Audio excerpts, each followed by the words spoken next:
Mesdames, Messieurs, merci d'être avec nous. Voici le sommaire de cette édition d'information. Le président de la République, Félix Tshisekedi, a conféré à la Cité de l'Union africaine avec Joseph Olenga-Nkoy, président du CNSA. Un échange sur les mesures de décrispation et harmonisation des listes des prisonniers politiques en prévision de leur libération. Et puis, le député Godefroy Mpoy a été élu président de l'Assemblée provinciale de Kinshasa à l'issue de vote et à l'installation du bureau définitif de cet organe délibérant. Avec 30 voix sur 48, Godefroy Mpoy a dévancé son challenger direct, à savoir les députés Malungeni. Enfin, le FPI renforce les capacités de ses cadres sur la taxe de promotion de l'industrie TPI, ce qui justifie la tenue depuis lundi à Matadi d'un atelier résidentiel pour renforcer les capacités des responsables des entités provinciales. Le président de la République démocratique du Congo, Félix Tshisekedi Antoine Tshilombo et Joseph Olenga-Nkoy ont harmonisé les listes des prisonniers politiques à libérer. 9 jours après l'annonce de la libération des prisonniers politiques, dans le cadre du programme des 100 premiers jours de Félix Tshisekedi, la présidence de la République a indiqué que le chef de l'État congolais Félix Tshisekedi et le président du Conseil national de suivi de l'accord de la Saint-Sylvestre ont harmonisé les listes des prisonniers qui doivent être libérés ce 12 mars, date d'expiration des 10 jours annoncés. Le président de la République, chef de l'État, Félix Antoine Tshisekedi, a conféré à la Cité de l'UA avec M. Joseph Olenga-Nkoy, président du CNSA. Un échange sur les mesures de décrispation et harmonisation des listes des prisonniers politiques en prévision de leur libération, indique la présidence. De son côté, Joseph Olenga-Nkoy revient sur les contenus des listes actualisées et harmonisées des communs accords avec Félix Tshisekedi. Il s'agit des prisonniers politiques repris dans l'accord de la Saint-Sylvestre, des exilés suite aux poursuites judiciaires et des personnes amnistiées en 2014. Nous avons actualisé la liste que nous avons présentée au chef de l'État. Ils sont divisés en 3 catégories. Les personnes reprises dans l'accord du 31 décembre, mais qui sont encore en prison, celles en exil suite aux poursuites judiciaires et les amnistiés de 2014 toujours en prison, a tweeté Olenga-Nkoy. La décrispation politique est un des piliers des promesses annoncées par Félix Tshisekedi, tant lors de sa campagne électorale que lors de son investiture. Du côté de l'opposition congolaise, l'on s'attend à une libération des prisonniers politiques non sélective pour donner un signal fort des changements auxquels aspire le peuple congolais, qui a longtemps accusé l'ancien régime d'avoir étouffé les voix discordantes à la politique de l'ancien président de la République. Le président de la République honoraire Joseph Kabila Kabange a rendu hommage à Antoine Gizenga le dimanche 9 mars 2019 avant le départ de la dépouille vers Boma où il a été inhumé. Tout en noir pour symboliser les malheurs qui a frappé la famille Gizenga, comme l'exige la culture bantou, Joseph Kabila a assisté à la cérémonie des obsèques de son ancien premier ministre de 2006. Après quelques minutes de recueillement, le président honoraire s'est incliné sur la dépouille avant de consoler quelques membres des familles Gizenga présents. C'est avant l'arrivée de l'actuel chef de l'État, Félix Tshisekedi, que Joseph Kabila avait quitté les lieux. Outre le président de la République honoraire et l'actuel, plusieurs personnalités de l'État, membres de la famille biologique et politique, étaient présents pour dire au revoir à ce digne fils de la nation qui s'en va auprès du Père Céleste à l'âge de 93 ans. Mort le 24 février 2019, le Premier ministre Antoine Gizenga a été mis en terre le dimanche 10 mars à la cité de Bouma dans la concession familiale. Un enterrement provisoire en attendant la construction d'un mausolée où reposera éternellement son corps. Les députés Boïka Dimago Godefroy a été élu président de l'Assemblée provinciale de Kinshasa. L'Assemblée provinciale de Kinshasa a procédé lundi 11 mars 2019 au vote et à l'installation du bureau définitif censé conduire cet organe délibérant durant toute cette législature.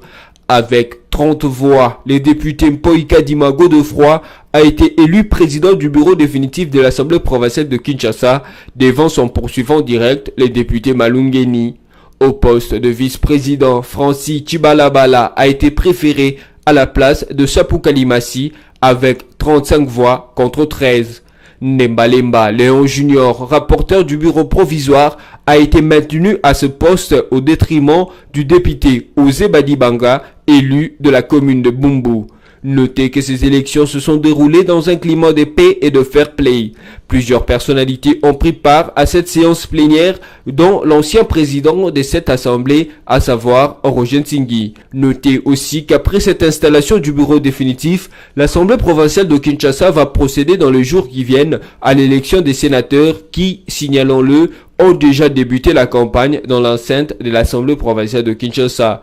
Par ailleurs, si dans plusieurs provinces de la RDC, ce sont les hommes qui ont été élus à la tête des assemblées provinciales, au Maïndombe par contre, c'est une dame qui a été élue. Il s'agit de Gertrude Kitemo, élue à l'unanimité par ses pairs. De Kinshasa, la capitale, jusque dans les provinces à l'arrière-pays, les couleurs du FCC se dessinent. Ce sera le Front commun pour le Congo, FCC, dans l'administration des assemblées provinciales. Les triomphes de la plateforme créée par Joseph Kabila, ancien président de la RDC, ne doit plus faire ombre de doute. Le Front a remporté la présidence des assemblées provinciales dans 20 provinces sur le 24 programmé par la Commission électorale nationale indépendante. C'est ce qui ressort du constat, mais aussi du communiqué rendu public lundi 11 mars par le coordonnateur du Front commun pour le Congo, les professeurs Nemi Mouilania Wilonja. Ces derniers a salué la discipline ainsi que l'attachement des députés provinciaux membres du Front commun qui ont montré un bel exemple de loyauté à l'autorité morale du FCC, le camarade Joseph Kabila Kabange. Cependant, ici est de souligner que le FCC devra composer avec le Cap pour le changement, coalition de l'actuel président de la RDC, dans la gestion et l'administration de ses assemblées provinciales. À en croire plusieurs observateurs, ces raz de marée FCC Cash est une prémisse de ce que sera également les élections pour les gouverneurs et vice-gouverneurs des provinces prévues à la fin du mois de mars courant. Le directeur de cabinet du chef de l'État, Vital Kamerhe, est annoncé à Kigali, capitale rwandaise, pour un séjour de 48 heures. Cette visite au pays de Paul Kagame s'inscrit dans les cadres de la recherche de la paix dans la région de Grand Lac.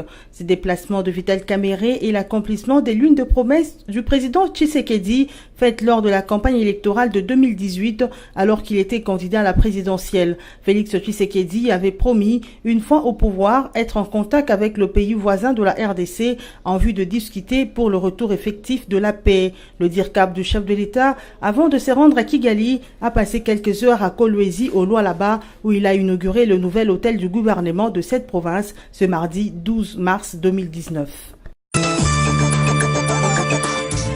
Mobiliser plus pour mieux financer, tel est l'engagement du Fonds de promotion pour l'industrie FPI pour son programme 2018-2020. Pour y parvenir, le catalyseur de l'industrie congolaise réunit tous les moyens dans le renforcement des capacités de ses cadres et agents. C'est ce qui justifie la tenue depuis lundi 11 mars 2018 à Matadi, au Congo central, d'un atelier résidentiel pour les renforcements des capacités des responsables des entités provinciales et autres cadres sur la mobilisation et la gestion de la taxe de promotion de l'industrie TPI, première source des moyens d'intervention du FPI en faveur des promoteurs industriels. À travers cet atelier, le FPI voudrait matérialiser sa vision quant à l'optimisation de la mobilisation des ressources internes, principalement la TPI, et externes, ainsi qu'au renforcement du recouvrement des prêts. Objectif, selon les services de communication du FPI, réaliser les investissements de viabilisation et de prévisualisation dans les zones des projets à financer, et réaliser des projets d'investissement du secteur privé suivant le développement des chaînes de valeur, des projets structurants avec effet propagateur sur l'agro-industrie, ainsi que des recherches appliquées susceptibles d'avoir un impact sur l'industrie locale. Les travaux de cet atelier, qui vont durer 3 jours, vont aussi procéder à la vulgarisation des instruments juridiques d'orientation, de la mobilisation de la TPI et la mise en place des stratégies de suivi, recouvrement et contrôle comptable et technique de cette taxe.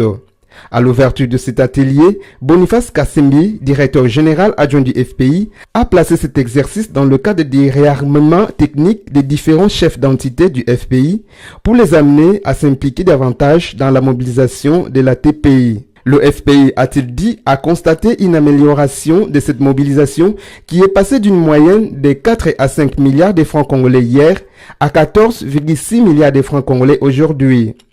Au terme des travaux de l'atelier résidentiel, de nouvelles assignations seront fixées aux entités provinciales, assignations à la réalisation desquelles les responsables de ces entités vont signer des contrats de performance. La série de protestations lancées dans plusieurs secteurs depuis l'investiture de Félix Antoine Tshisekedi Tshilombo poursuit son bonhomme de chemin. Cette fois-ci, c'est le tour de travailleurs congolais, de ressortissants indiens et pakistanais qui dénoncent les mauvaises conditions de travail. Ils ont lancé depuis lundi 11 mars un mouvement de grève qui a produit comme conséquence immédiate l'inactivité de boutiques, magasins et supermarchés indo-pakistanais toute la journée de ce lundi 11 mars et jusqu'à ce mardi 12 mars. Ces travailleurs sont descendus dans les rues de la capitale, munis des rameaux, protestant contre les conditions précaires dans lesquelles ils travaillent et exigeant de leur employeur l'amélioration de leur situation salariale. Ils disent être souvent soumis à un traitement inhumain de la part de leurs patrons expatriés. L'intersyndicale du secteur de commerce, moyennes et petites entreprises a de ces faits adressé un mémorandum au président de la République dans lequel il déplore la violation de textes légaux en matière de travail par les Indiens et Pakistanais teneurs des activités commerciales à Kinshasa. Cette intersyndicale fustige le manque des contrats de travail, les révocations sans motif, des injures à l'encontre des travailleurs, la non prise en compte des heures supplémentaires et de jours fériés, ainsi que les non-paiements des allocations familiales, de frais des transports et la prise en charge médicale. Il interpelle ainsi Félix Tshisekedi Tshilombo sur cette question. Notons qu'en attendant une réponse à cette revendication, la grève de Congolais travailleurs des Indo-Pakistanais se poursuit. Jean-Pierre Bemba Gombo, ancien vice-président de la RDC, demande plus de 68 millions d'euros de dommages à la Cour pénale internationale CPI. Le but de cette demande est de tenter de réparer une partie des dommages causés à son client et à sa famille par son arrestation, sa détention et les actes accessoires de la Cour et de certains États partis, a dit Peter Haynes, avocat de Jean-Pierre Bemba, dans un document transmis à la CPI le lundi 11 mars 2019. La défense de Bemba demande à la CPI de verser au moins 12 millions d'euros pour la durée de sa détention.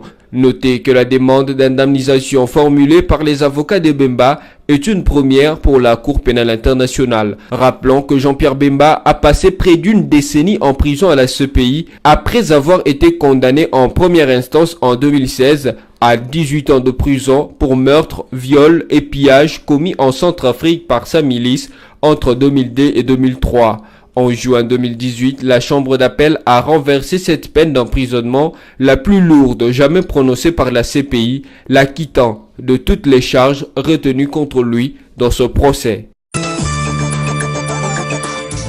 En Algérie, la volonté du peuple a eu raison sur les ambitions politiques du président Abdelaziz Bouteflika. Après plusieurs semaines de manifestations publiques, le président algérien âgé de 82 ans a fini par renoncer le lundi 11 mars 2019 à son 5e mandat, mais il reste toujours président. Bouteflika a aussi annoncé que les élections prévues le 18 avril est reportées à une date ultérieure. Dans une lettre adressée à la nation algérienne, Abdelaziz Bouteflika explique que ce sont les manifestations majeures survenues ces dernières semaines en Algérie qui ont motivé sa décision. Handicapé à la suite d'un AVC subi en 2013, Bouteflika avait tout de même été réélu lors de la présidentielle de 2014. Notez que c'est depuis 1999 que Abdelaziz Bouteflika règne sur l'Algérie. Après l'annonce de ce désistement, le peuple algérien se levait comme un seul homme pour exprimer sa joie sur les rues d'Alger et d'autres villes du pays. Pour eux, il était plus que temps que l'Algérie soit dirigée par une autre personne que Bouteflika, qui, selon eux, doit se reposer. Pour vous qui nous avez pris en cours de diffusion, voici le rappel de titre. Le président de la République Félix Tshisekedi a conféré à la Cité de l'Union africaine avec Joseph Olengankoy, président du CNSA, un échange sur les mesures de décrispation et harmonisation des listes des prisonniers politiques en prévision de leur libération. Et puis, le député Godefroy Mpoy a été élu président de l'Assemblée provinciale de Kinshasa à l'issue de votes et à l'installation du bureau définitif de cet organe délibérant.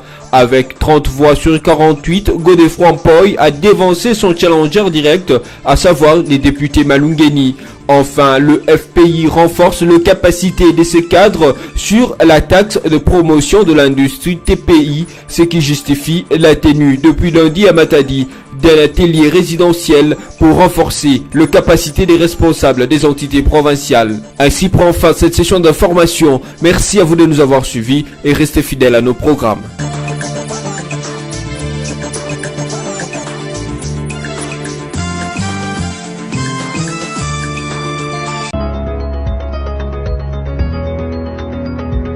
Mesdames, Messieurs, bienvenue à la revue de presse de ce mardi 12 mars 2019 sur BSC TV. Commençons avec Forum des As qui note en grand titre « Élection des bureaux définitifs des assemblées provinciales hier, victoire écrasante du Front commun pour le Congo ». Le Front commun pour le Congo FCC est aux anges, majoritaire aux législatives nationales et provinciales à l'issue du scrutin du 30 décembre 2018. La plateforme de Joseph Kabila se frotte les mains au lendemain de sa victoire écrasante aux élections des bureaux définitifs des assemblées provinciales. Hier, lundi 11 mars, en effet, le FCC a fait élire ses membres à la tête de 20 parlements provinciaux sur le 24 programmé par la centrale électorale, ce qui pousse les coordonnateurs nationaux de cette plateforme, Némi Wilania Wilonja, à féliciter tous les membres provinciaux du FCC pour leur discipline et loyauté aux idéaux prônés par son autorité morale, le camarade Joseph Kabila Kabange. Il formule ainsi le vœu de voir ces mêmes comportements prévaloir lors des élections de gouverneurs et vice-gouverneurs. En ces mois de la femme, ce scrutin est tombé à point nommé pour les deux dames qui ont eu la baraka de se faire élire à la tête des organes délibérants. Gertrude Kitembo, qui a raflé tous les 22 voix des députés provinciaux des Maniema, et Augustine Dako, propulsée sur le piédestal de l'Assemblée provinciale du Bazouélé. Poursuivons cette revue de presse avec les sites d'actualité Congo virtuel qui titre « Le FPI renforce les capacités des cadres sur la TPI ». Mobiliser plus pour mieux financer, tel est l'engagement du Fonds de promotion de l'industrie FPI pour son programme 2018-2020. Pour y parvenir, le catalyseur de l'industrie congolaise réunit tous les moyens dans le renforcement de capacité de ses cadres et agents, ce qui justifie la tenue depuis lundi 11 mars 2019 à Matadi au Congo central d'un atelier résidentiel pour le renforcement de capacité des responsables des entités provinciales et autres cadres sur la mobilisation et la gestion des taxes de promotion de l'industrie TPI, première source de moyens d'intervention du FPI en faveur de promoteurs industriels. À travers cet atelier, le FPI voudrait matérialiser sa vision quant à l'optimisation de la mobilisation de ressources internes, principalement la TPI et externe, ainsi qu'au renforcement de recouvrement de prêts. Bouclons cette revue de presse avec les sites de la radio Okapi qui écrit Kisangani, au moins 1400 étudiants quittent leur résidence universitaire. Plus de 1400 étudiants de l'université de Kisangani ont libéré dimanche 10 mars soir 3 résidences qu'ils occupaient sur le campus universitaire sur ordre du comité de gestion. Lundi matin, les résidences Complexe Elungu, Village Koli et Monaco étaient déserts. Les bâtiments avaient des portes et des fenêtres ont été arrachés, des mobiliers emportés, l'eau et l'électricité coupées. Les éléments de la police ont été déployés sur ces sites pour assurer la sécurité de ces résidences désertes.